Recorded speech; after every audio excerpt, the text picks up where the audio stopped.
We Russians were ideologically prepared for the Battle of Stalingrad, said an officer veteran. Above all, we had no illusions about the cost and were prepared to pay it. The complete truth would have been to say that the Soviet state, and perhaps a majority of the soldiers, had few illusions. It is not an insult to their courage. If anything, it confirms it. To remember also the minority who would not or could not stand the appalling strain of the battle. The Soviet authorities were pitiless. "In the blazing city," wrote Choikov, "we did not suffer cowards. We had no room for them." Soldiers and civilians alike were warned with Stalin's quotation from Lenin: "Those who do not assist the Red Army in every way and do not support its order and discipline are traitors and must be killed without pity." All sentimentalism was rejected.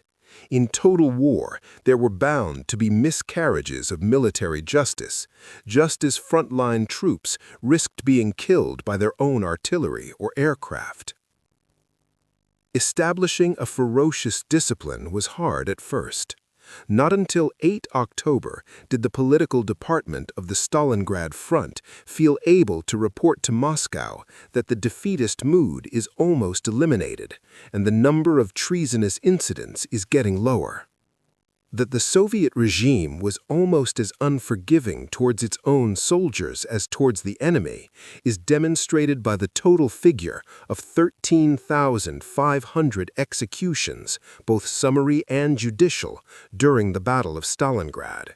This included all crimes classed by the commissars as extraordinary events, from retreating without orders to self-inflicted wounds, desertion, crossing over to the enemy, corruption, and anti-Soviet activities. Red Army soldiers were also deemed guilty if they failed to shoot immediately at any comrades seen trying to desert or to surrender to the enemy. On one occasion in late September, when a group of Soviet soldiers surrendered, Soviet records reveal a great deal about the mentality of the time. When 3 soldiers deserted from the 178th Reserve Rifle Regiment, a lieutenant was ordered to go off and grab 3 other men, either soldiers or civilians, to make up the loss. Many, if not most, deserters were from batches of civilian reinforcements drafted in to make up numbers. For example, a large proportion of the 93 deserters from 15th Guards Rifle Division had been citizens of Stalingrad evacuated to Krasnoarmysk. These men were completely untrained, and some of them had no uniforms. In the haste of mobilization, their passports were not taken from many of them. This, the report to Moscow acknowledged, was a serious mistake. Clad in civilian clothes and having passports, they easily managed to get back over the Volga. It is necessary and urgent to take passports from all soldiers. Commissars were incensed by rumors that the Soviet Germans allowed Russian and Ukrainian deserters to go home if they lived in the occupied territories. A shortage of political training is exploited by German agents who carry out their work of corruption trying to persuade unstable soldiers to desert, especially those whose families are left in the temporarily occupied territories by the Germans. These refugees from the German advance lacked any news on the fate of their families and homes. Sometimes, deserters were shot in front of an audience of a couple of hundred fellow soldiers from their division. More usually, however, the condemned man was led off by a squad of the guard detachment of the NKVD Special Department to a convenient spot behind the lines. There, he was told to strip so that his uniform and boots could be reused. Yet even such a straightforward task did not always go according to plan. After an execution in the 45th Rifle Division, a suspicious medical orderly found that the condemned man still had a pulse. He was about to shout for help when an enemy artillery bombardment began. The executed soldier sat up, then climbed to his feet and staggered off in the direction of the German lines. It was impossible to tell, ran the report to Moscow, whether he survived or not. The Special Department of the 45th Rifle Division must have contained unusually inaccurate marksmen. In fact, one wonders whether they were encouraged in their Commissars, wanting to vaunt the all-embracing nature of the Soviet Union, could have pointed to the fact that nearly half the soldiers of the 62nd Army were not Russian. Propaganda sections, however, had good reasons to remain silent on the subject. Far too much was expected of the levée en masse from Central Asia. "It is hard for them to understand things," reported a Russian lieutenant sent in to command a machine gun platoon, "and it is very difficult to work with them." The lack of familiarity with modern technology also meant that they were more likely to be confused and terrorized by air attack.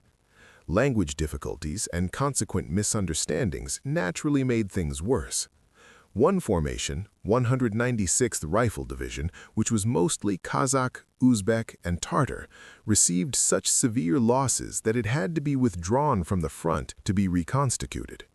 The commissars realized that things were badly wrong, but their only prescription was predictable: to indoctrinate soldiers and officers of non-Russian nationality in the highest noble aims of the peoples of the USSR, in the explanation of their military oath and the law for punishing any betrayal of the motherland. Their indoctrination cannot have been very successful because many clearly had little idea what the war was about. A Tartar in 284th Rifle Division, unable to stand the fighting anymore, decided to desert. He crawled forward in the dark from his position without being seen, but then lost his bearings in no man's land. Without realizing, he crossed back into the sector occupied by 685th Rifle Regiment. He found a command bunker and entered. Convinced that he had reached his destination, he presumed the officers staring at him must be German officers wearing Russian uniform as a sort of disguise. He announced that he had come to surrender. Self-inflicted wounds were regarded as desertion by dishonesty. A soldier from Radimtsev's 13th Guards Rifle Division, who was suspected of having shot himself in the hand, was escorted to the dressing station. He tried to escape in the dark when German artillery opened up, but was dragged back. A committee of doctors examined him and declared that the wound had been self-inflicted. The prisoner was then executed in front of an audience of soldiers drawn from his battalion. Even officers were charged with self-inflicted wounds.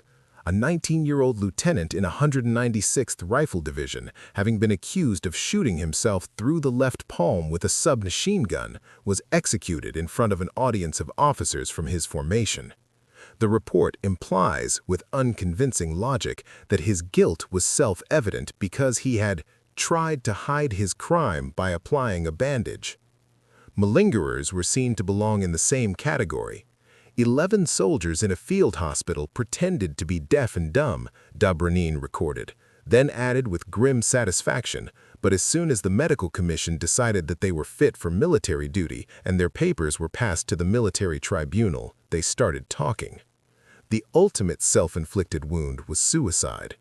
Like the Wehrmacht, the Soviet authorities defined it as a sign of cowardice or the product of unhealthy moods.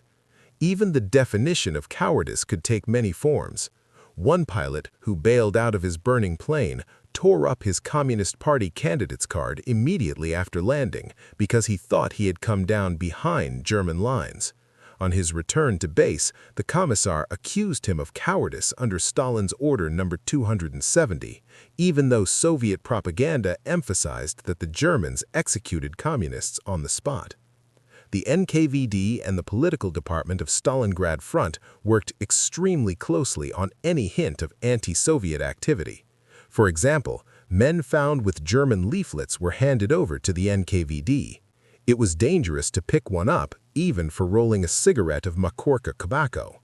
A soldier who lost his temper and told a superior officer what he thought of him and the Red Army could face an accusation of counter-revolutionary propaganda or non-belief in our victory. Corporal K in the 204th Rifle Division was executed for having discredited. To be honest about it, in the trenches, the last thing we thought about was Stalin. However much the Soviet press played up stories of personal heroism, the authorities' total lack of respect for the individual was clearly confirmed by the propaganda at Stalingrad. Newspapers took up the slogan, apparently coined by Chuikov at a meeting of the military council: "Every man must become one of the stones of the Stalin-inspired city."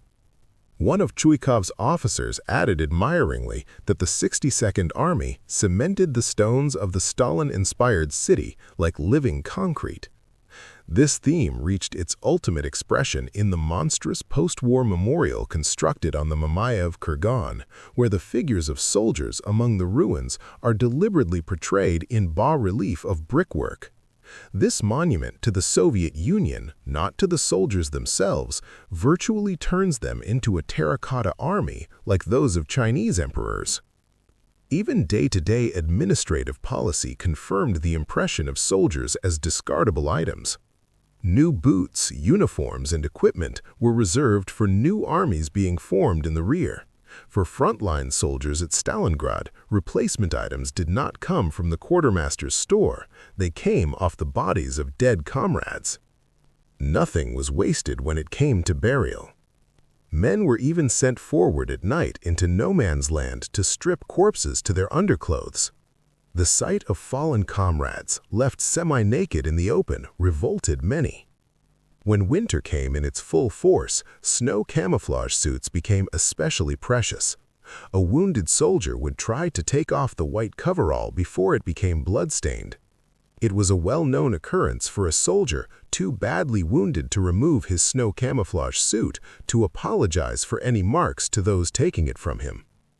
Grossman, a close observer of his fellow countrymen at Stalingrad, rejected the idea that they had been completely brutalized into indifference. Life is not easy for a Russian, but in his heart he does not feel that this is unavoidable. During the war at the front, I observed just two feelings towards events, either an incredible optimism or a complete gloom. No one can bear the thought that the war is going to last a long time, and anyone who says that only months and months of hard work will lead to victory is not believed.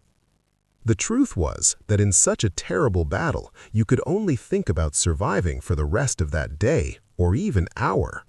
To look forward to any point beyond was dangerous dreaming. Soldiers at least had some sort of purpose and fairly regular rations to keep them going. The civilians trapped in Stalingrad had virtually nothing.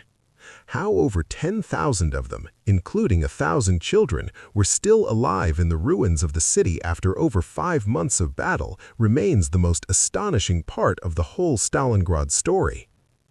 Soviet sources claimed that between 24 August, the day after the first air raids, when Stalingrad inhabitants were finally allowed to cross the Volga, and 10 September, 300,000 civilians were evacuated to the East Bank. It was totally inadequate considering the swollen population of the city. What was not admitted at the time was that over 50,000 civilians were trapped on the West Bank, partly due to the NKVD's control of river crossing. The last official evacuation was chaotic and tragic. The crowd was huge. It included many families that had been refused permission to leave until the last moment, often without any good reason.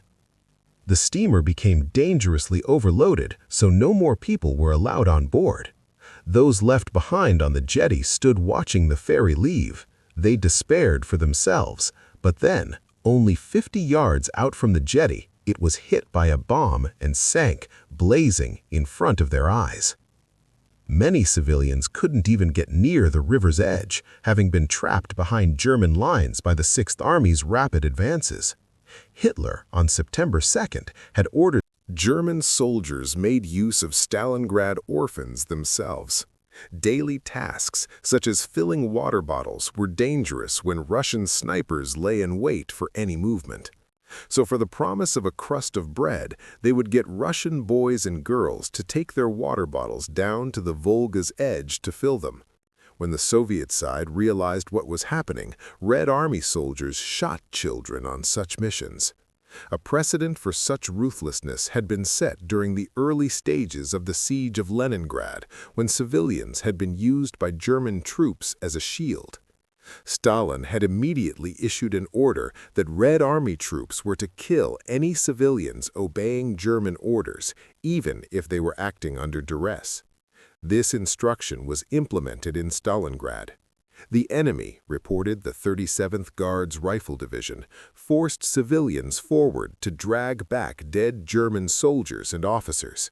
Our soldiers opened fire no matter who tried to carry away the fascist corpses. Other children were much luckier. They attached themselves to Soviet regiments and headquarters. Many were used as runners, scouts, or spies.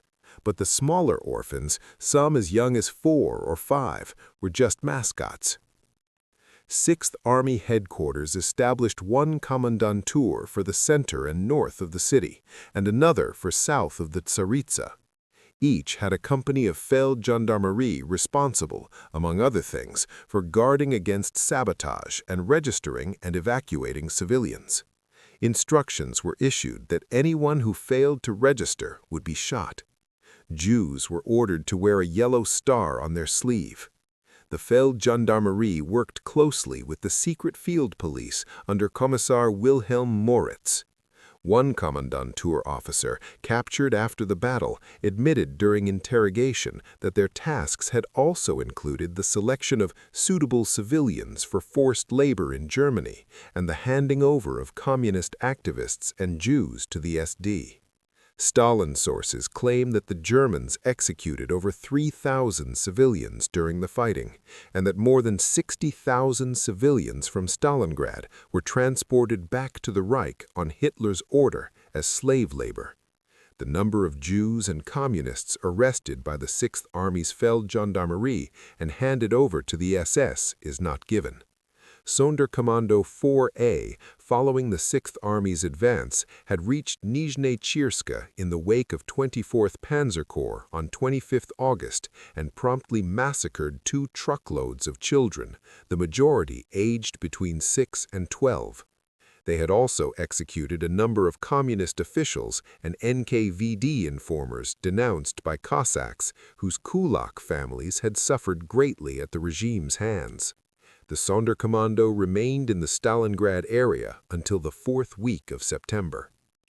A major evacuation of civilians took place on 5 October and the last at the beginning of November.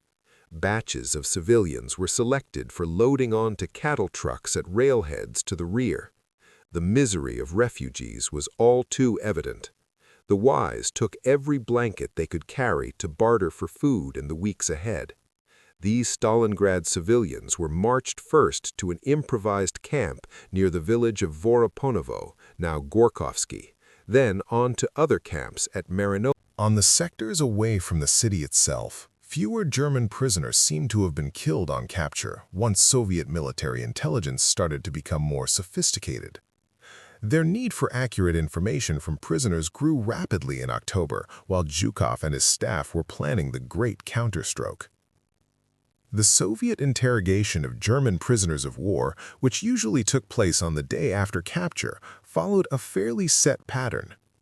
The chief objective was to identify their formation and assess its current strength, supply situation, and morale.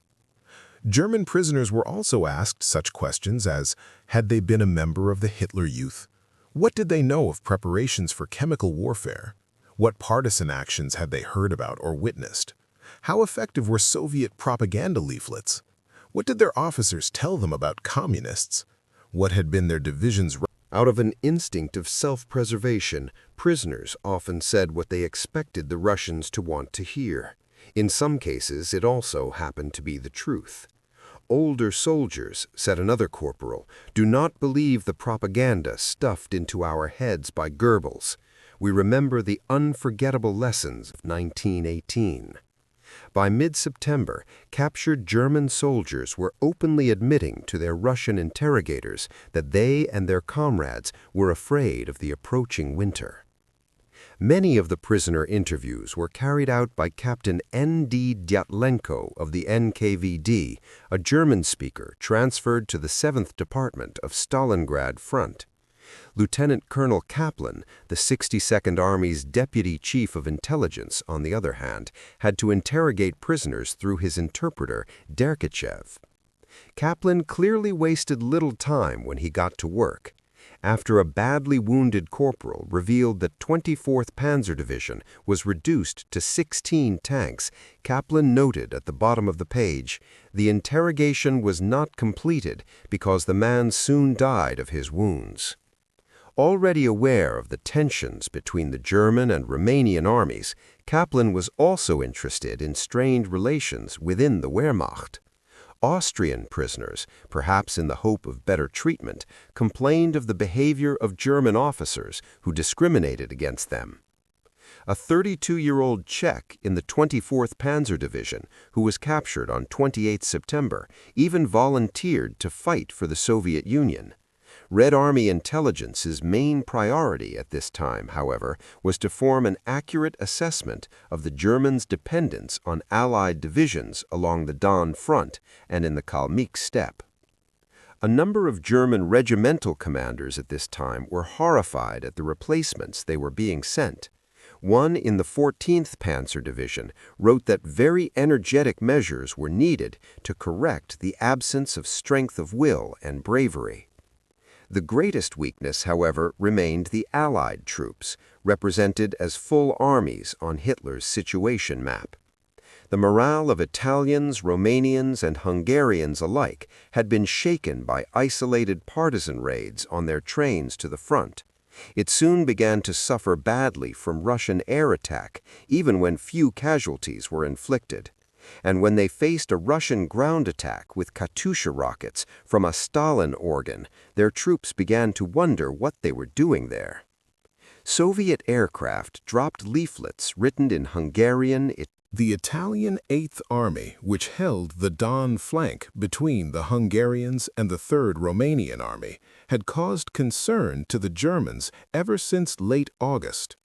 Führer headquarters was forced to agree that 29th Army Corps should be used to strengthen the Italian defense. Its staff issued the following advice to liaison officers, quote, "You should treat them politely, and a political and psychological understanding is necessary. The climate and environment in Italy makes an Italian soldier different from a German soldier. Italians tire more easily on one hand, and on the other they are more exuberant. You should not be superior towards our Italian allies who came here fearlessly into hard and unfamiliar conditions to help us. Don't call them rude names, and don't be sharp with them." Understanding did little to change the Italians' manifest lack of enthusiasm for the war.